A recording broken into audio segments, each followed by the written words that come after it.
And so everyone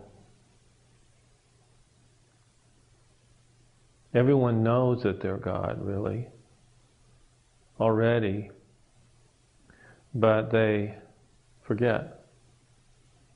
And they forget via the process of their own thought.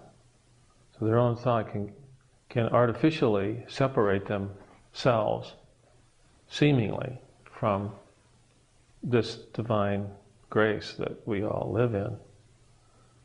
And that causes these problems. But there's a way in which we're only a thought away from resolving those personal issues that blind us artificially. Like I tell people sometimes, when I was a child, I remember that I was an only child, and at some point growing up, I was a teenager, I don't know, maybe 12.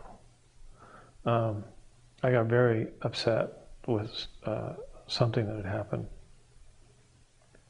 And I thought to myself, these people, they don't belong to me. They're foreign.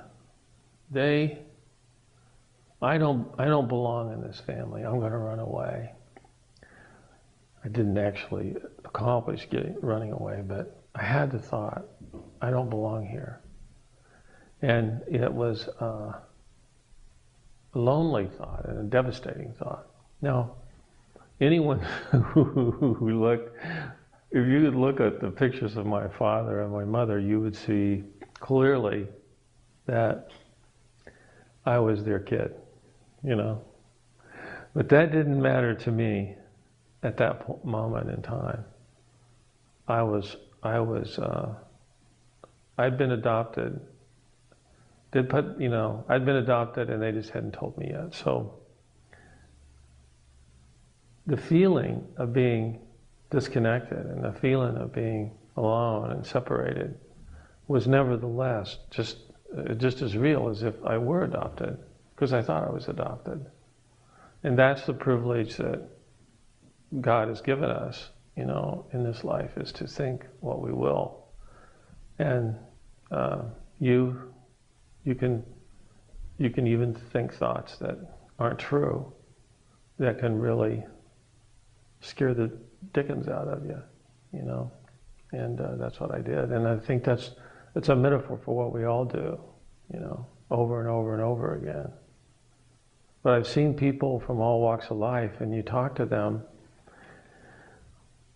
it doesn't matter who they are or what their situation or circumstance is, that as they settle down and as they listen and they realize that their insanity is caused by the thoughts that made them feel separated from something that they actually could never be separated from.